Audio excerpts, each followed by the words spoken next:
We'll now start our next presentation, also on Zoom. Mr. OTAR Sharikadze is a managing partner at GALT and TAGGART financial group that does lots of market research, and they several months ago they did excellent study on Georgian wine business, and OTAR will present that study to us today. Nice to see you, OTAR, on screen. Unfortunately, not in person, but next time. Thanks for having me here. Yeah. Very sad to be online and not be there in physically, but hopefully in the coming years we'll be able to come there and do the presentation face to face. We are looking forward to that. Now, floor is yours, and you can use your presentation if you want. And okay. Yeah. And by the way, you all know that Georgian wine export experiences significant growth, including to the US, and this will be part of the picture that OTAR will present today. Thanks. So hi everyone again. Hope you are enjoying the conference. I'm going to do a brief presentation regarding the Georgian wine and spirits industry. In particular, we'll talk about US markets. A couple of words about GALT and TAGGART. We're an investment bank in Georgia, and we have a very strong research arm. So wine industry is one of our sectors of selection, which we cover regularly. So if you want, you could go to our website and regularly see updates on the way Georgian wines and spirits sector is doing. So my presentation will be split in 5 parts. So basically, we'll do a short overview of Georgian wine and spirits sector, key trends in export. We'll talk about US markets, obviously, that's the topic today. And overall, we'll finish the presentation with our expectations and suggestions. Overall, Georgia is a small country, so we are 3 million population country, but we are already a recognized player on the global wine market. So I can say that we are the 19th producer of wine in the world, which is quite impressive. And on the other hand, we have quite a long history, as it has been said today during especially importantly with Mr. David Lord Kipanidze, who kind of talked about this sector in such a manner which nobody else can say, basically. But overall, Georgia has, as I said, has around 8,000 years of history. We have around 500 indigenous grape varieties, and our way of doing wine in Qvevri was recognized as cultural heritage by UNESCO, basically. Now, if we look at the wine sector, overall wine and spirit sector, you can see that it has been growing quite fast. So overall, from 2012, the sector has presented around 24% of growth per year. We have reached around 1.1 billion lari of revenue in 2019. Actually, when COVID hit, we were quite surprised to see that the market maintained. I guess people were locked at home, so they consumed more and more alcohol. So you can see that the figure maintained. And the good thing is that in 2021 figures, if we look at the first half figures, we can say that we will overcome the 2020 figures. So the industry is continuing its growth trend, which is quite important. On the other hand, if as I mentioned in the beginning of my presentation, obviously Georgia is a small country, so we are 3 million population. We cannot consume all that wine that we produce. So export is still a main driver of our growth. So you can see throughout the years that we've been exporting almost more than 80% of what we produce. So that has been the main driver of our industry growth, basically. One thing that I forgot to mention is that out of revenue generated from this sector, wine is still a dominating part. So it generates around 70% of total revenue generated by this sector, and this has been so historically. So wine is still our main product. Actually, in Georgia, we have around 300 producers, and one of the main characteristics of this sector is that it's quite profitable. I would say it's even more profitable than certain other sectors. And if we look at the Georgian average, actually its gross margin is 1.8 times more than other sectors. And when we look to the operating profit, it's even higher. So it's 2.3 times higher. On the right-hand side, you can see the financials of the top 10 players of the market, which is also quite significant. So we see that this market is not only growing, but it's growing in a very profitable way, enabling companies to continue investing and trying to look for other markets to export. So this is a very important thing, that it's a very healthy sector, actually, where we see more and more investments pouring every year, basically. Now, if we look at the fact that we are export-oriented industry, makes the fact that we have to play by certain rules. So we have to look at global trends and comply to them. So worldwide consumption trends are changing. We see that wine quality is becoming a priority. wine consumption frequency is decreasing, but on the other hand, we spend more per bottle. So that's very important. So the quality of wine consumed is increasing, and consumers pay more attention to wine labeling and design, which was not the case in the previous years. And consumers are becoming more healthy and lifestyle conscious. On the Georgian companies, basically, when we're looking at the fact that market is expecting to get quality wines, Georgian, we saw in the last years that many Georgian producers have been investing in land and in vineyards in order to ensure that the quality of wine that they harvest every year is the same, and so that they can produce the same quality of wine every year. So this has been quite a big part of investment going on the market. So many producers are now owning part of their vineyards, and year by year, the part of grapes used by them is increasing through their own production. We see also that they are investing a lot in the increasing product quality, because they understand that if we want to export to more markets, so there is demand for quality, and the competition is very harsh there. So there is a lot of investment going on over in there, and we are doing also quite improving product mix. So they are trying to. We see more and more small wine producers who are trying to mix different grape varieties, Georgian, French, and so on. So we are trying to be original as well in this sense, and trying obviously to diversify export markets. If we look at the export of wine now, sorry. So historically, Georgian wine export market has been Russia. So you can see that throughout the years, Russia has been dominating the market. It's almost more than half of our exports. But throughout the years, the Georgian companies, with the support coming from the government as well, have been trying to diversify their export markets. So we can see that besides Russia, we are exporting to CIS, meaning CIS excluding Russia, as well as new target countries, which are US, UK, China, Japan, Germany, Poland, and Baltic states. We can see that this part of our export markets represents only around 20% of the total amount exported. And out of this part, only 10% is USA. So considering the size of the market, US market, size of the population, and potential which is on the market for Georgian wine, we can say that we are in the very beginning of entering this market. Basically, we sold just $4 million worth of wine in 2020. However, if you look at the figures of US market, we can see that US market is the biggest consumer of wine in 2020. And we can see that US consumers consume around 12.3 liters per capita, and this is one of the rarest countries which have increasing trend, basically. So we see that this figure has increased by 1% in 2009, 2019. So US consumers are starting to consume more and more wine. So this presents a big potential for Georgian wine exporters, basically. Now, if we look at the US consumers so that we understand how to sell more wine to them, the US regular wine consumer profile is the following, that we have split it in 3 different buckets. So you can see that a population which is over 55 represents around 45% of regular US wine consumers, and they consume around 36% of total wine consumed in US. The second group is a population which is in the 35 to 54-year-old population, which also represents around 31% and consumes the same proportion, actually. And the young generation, which represents around 24%, but consumes around 30% of total consumption in US.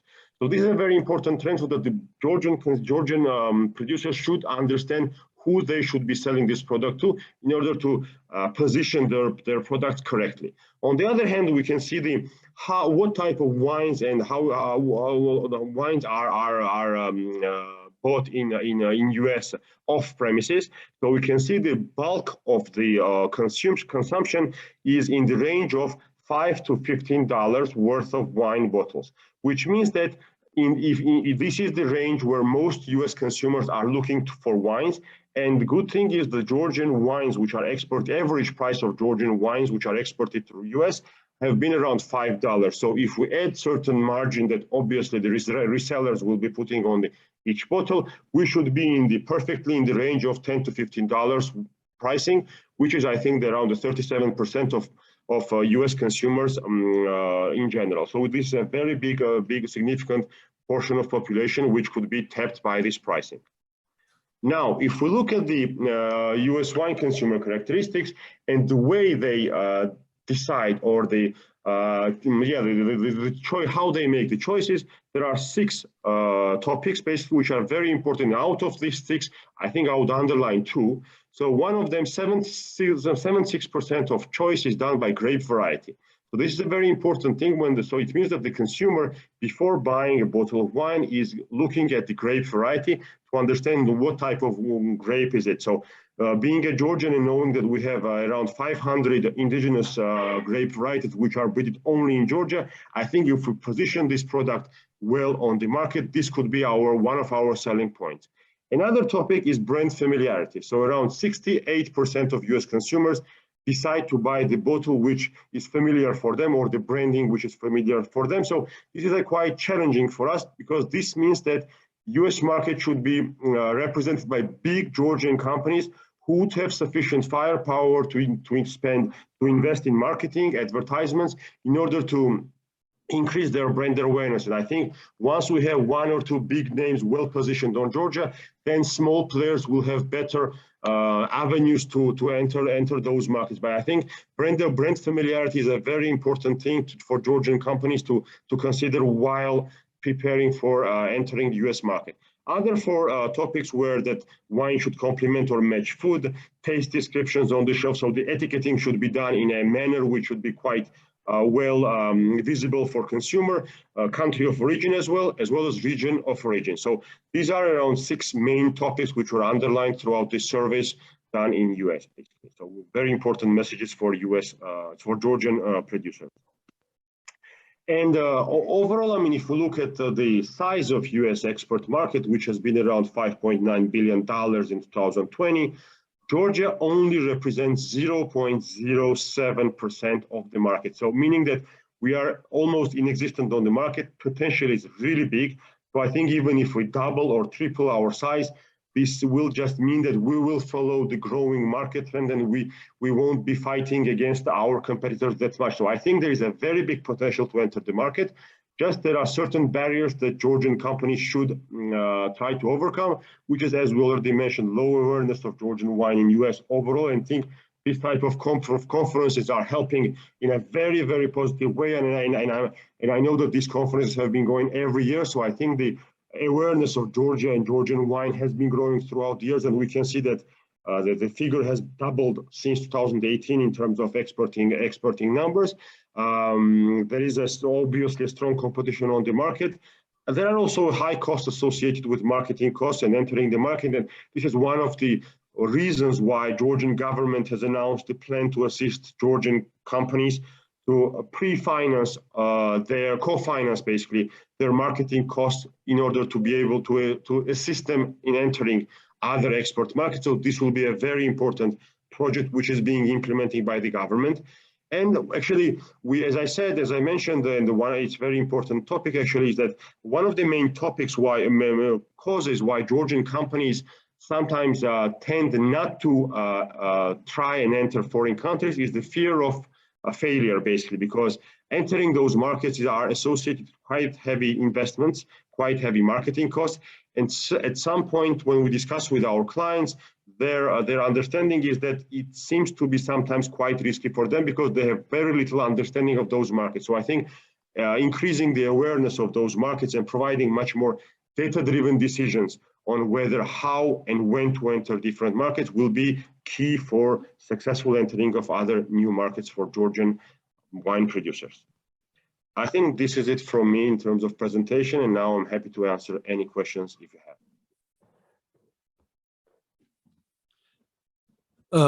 Thank you, OTAR. Very comprehensive and I think very interesting data you presented today.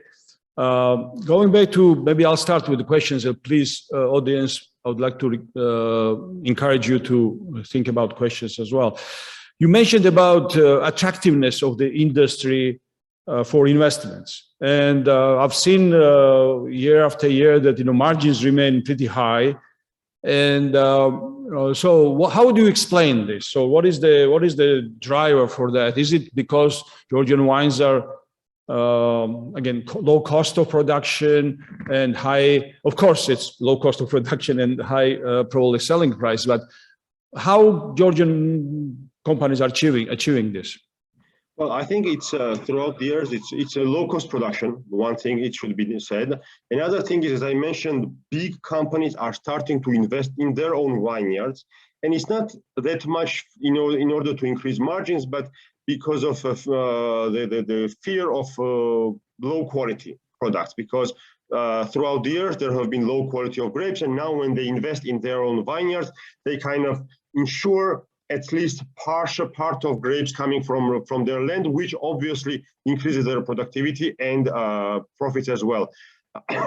Also, the fact is that we've been throughout the years growing. I mean, there is one thing that we're exporting to Russia, and price there have been quite stable, but we've been entering other different markets as well, where pricing is quite different. So that's why, I mean, this industry has been quite profitable. And one of the main reasons of this profit is driven also through brandy, which is produced in Georgia, which is also a quite high value product, which has been exporting to all around the world, basically. So overall, it has been a quite profitable market for industry for most of players, basically. That's very interesting, definitely. Another question I had before, again, audience warms up, is about, you mentioned several times branding and importance of branding. But I think I see some challenge there, because I don't see that there is a readiness or understanding of that on the Georgian producer side. Of course, there are multiple actors, and there are some more sophisticated, more probably savvy, and then others are less. But I see in general there is a lack of sort of understanding of branding on the Georgian producer side. So where do you see the solution is? Do you think, in relations with your kind of interaction with the industry, do you see that perception or that need is kind of emerging in their perceptions and activities? I think it is. I think it is because we see more and more small and medium-sized companies which are even hiring certain designers in order to design their new logos and to present in a new manner. I mean, if you go to Georgian shops now in Tbilisi, you can see wine branding which is targeted to young. So you understand by just looking at the bottle that they are targeting young population, or they are targeting more wine-savvy population. So I think we are entering in the market where we see that, yes, there is a big market on Russia, which has been the main export market for years, and this is there and this is there to stay. But now more and more companies understand that there is a market beyond Russia, which is quite significant. I mean, I just showed you the figures that we just represent 0.07% of US market, which means that we have very huge potential there. But in terms of branding, on one of the pages, I presented the certain topics by which US consumers decide. So branding is very important. And here, I think it is important that big Georgian companies start to be kind of increase their awareness on the US market, and then smaller market players will enter, and there will be much more growth driven this way, I think.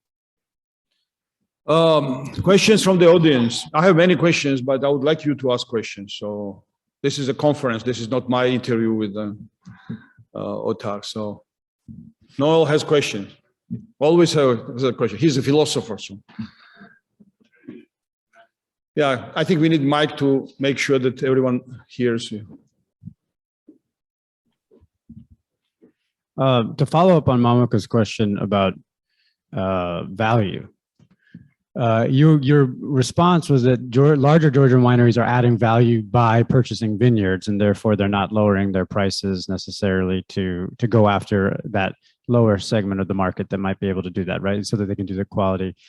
Is it with regards to the value that we've been maintaining, and my main question clearly they've seen the need to invest in to maintain value with regards to vineyards. Have you done any research with regards to what figures, in order to gain market share, what kind of investment would be necessitated from larger companies in order to win X amount of percentage of growth in the US market? Have you done any research on that? We haven't done that. I mean, we haven't looked that way because it's quite not that easy to look and calculate that. The only thing we've seen is that number of our big corporate clients, because on the other hand, we are an investment bank, so we work with other corporate clients. We see a willingness to kind of, one of the main challenges actually throughout the years was the following: that Georgian companies would go to US, they would spend money, and then they would have difficulty in supply chain. So they would, at some point, they will be present in one shop, and then they would disappear. And then once they would come back, they would need to reinvest and spend the same amount of money in order to regain the space on the shelf. So that's why, those big corporates, I can say from one example, one big client of ours has bought a warehouse in Germany so that he makes sure that his products are always present. So once he invests and he does the first investment to enter any German supermarket chain, for instance, then he ensures that quality is there, the supply is there, and there is no even one day of product missing on the shelf, because in those competitive markets, one day of missing the shelf space means that you are replaced by 10 others fighting for your place. So this is a very kind of, for producers, it's quite a very intensive work to be done. And I think it should be thought through the process. Just investing a lot of money in US and presenting a couple of containers of wine and selling it does not mean that tomorrow there'll still be space for you. You need to ensure continuous supply of quality wine to the producers. And that's how you increase brand awareness. And that's how you get the loyal customers, basically. That's the only way. Thank you. Any other question? I have one more question about this year. I understand that even last year, export was on a positive side, despite the COVID and pandemic. And I think you alluded to what is a trend for this year. But earlier we had Minister of Agriculture who had kind of communicated this ambitious plan to have significant increase of sales of Georgian wine by 2030. So if you could, maybe from your perspective, where you see, if you can reiterate, where you see this year's end results will be in terms of sales in general and export to US, but also, do you see that that 10-year kind of horizon, is it too optimistic from government side to expect this significant growth and threefold increase, or is it realistic? Well, I think that Georgian wine is quite a significant potential. To answer your question regarding 2021, by looking at first half figures, we see that we'll be even surpassing a 2019 figure of 1.1 billion lari. So I think we'll be in the range of 1.2, 1.3 billion lari, which is quite impressive. I think it is one thing which should be mentioned is that 2020, we've maintained the size of the market by not having a single tourist in the country, which means that hotels and all the related businesses to the hotels and restaurants were closed, and just export substituted this loss. So I think once in 2022, the industry opens up, because we see the pickup in tourism, because tourism is one of the main marketing selling points of Georgian wine. That's clear, that every tourist that tastes Georgian wine and likes it, then once they see it on the shelf in their country, are more inclined to buy it than other tourists other consumers which don't know Georgian wine. So I think by tourism kicking in back, because we see the uptick already in 2021 and in 2022, we think that we'll be at the level of around 70% of tourism figures which we had in 2019 already. And in 2023, we think that we'll even overpass this figure. I believe that there is a significant potential for Georgian wine consumption locally, as well as export, because overall, if you look, we are just exporting $4 million of wine to US, which is nothing considering the fact that US imports around $5.6 billion of wine. So I think there is a very big potential there, not only in US, but also China and other Asian countries, which are slowly switching to wine consumption as well. So I think there are new territories of wine consumers appearing on the market, on the world, in the map. So I think these are the sectors where the Georgian companies, with also support of Georgian government, I would say, who has been doing quite significant work in this term as well, will be tapping this market. And I do believe that this market could grow quite fast. Good to hear that optimism, and we are shared. I think we are sharing this optimism. There's a question here somewhere, right? Yeah, we have a question from the web. It appears that there could be a potential health benefit of orange wines as compared to no skin contact white wine. Is this being considered as a marketing point for Georgian wines? This could be actually, this could be because we see more and more bio wines appearing on the market. So there are, as I said, I mean, there are certain traditional winemakers who are producing in a traditional way. There are others who are doing quality, but there are more newcomers to the market who are experimenting more and more and are trying to adapt their product to certain client bases or target it more. So I think there is room for that as well, because as I said, we have quite a large variety of grapes, and there are quite a large number of producers as well, starting from very small to quite big players already. So I think there is a wine for everybody in Georgia. If I may also comment on that, definitely there is this big trend to a healthier sort of products in general, natural products, and the Georgian winemaking tradition is very healthy tradition in terms of method of winemaking. It's a natural yeast based, it's a natural wines, and grapes are grown without much of the intervention. And so this is naturally leads in the time and era when everything natural is highly valued. I think it's definitely an important selling point for Georgian wines. My last probably question and maybe request, and you can definitely comment on that, is that we see last several years, and we were talking about that earlier, last 10 years in particular, but you also mentioned that there is lots of newcomers to market, mostly small family producers, some just startups. So every year you hear somebody, either experienced scientist or experienced businessman or experienced teacher somewhere started making wines and actually moving to export markets as well. This also is accompanied with some economic development associated to those kind of small business development. I'm sure you have not done it yet, but for the future purposes, and maybe you can comment on that, maybe you've done it, is that where you see this component of economic development in the broader picture of Georgian wine industry. I'm sure this is probably very tiny right now, but in terms of total wine industry, what is the place of these smaller producers, family-based producers in rural areas that are not associated with, when I say rural, I mean remote rural areas, in difficult to reach areas like Racha or mountainous Imereti or Guria and other places. So what is the ratio of that? I know that's probably minuscule, but do you plan or you expect to do something like this type of research?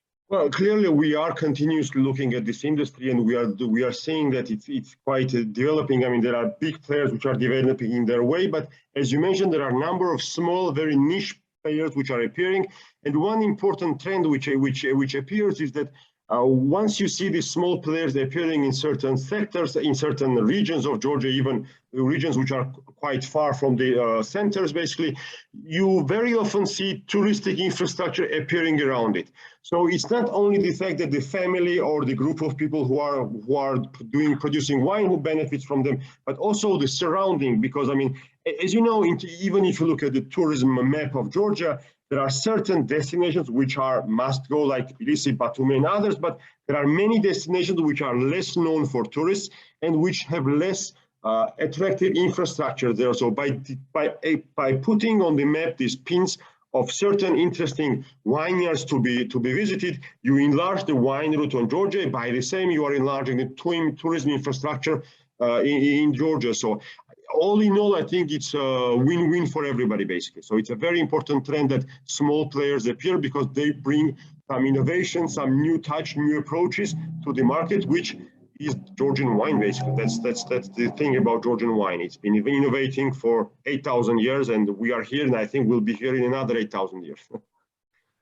I think you're making very important this connection between tourism industry and the wine industry. There are definitely close ties there, and I think among many other points, this point was also very important in your presentation. I think we need to thank OTAR for his intervention at a very late hour in Georgia. It was my pleasure. 11 p.m. in Tbilisi right now. And thank you very much. And hopefully we'll see you in person at our next Ghvino forum. So Thank you very Thank much. you. Thank you. Thank you. Bye-bye. Thank you.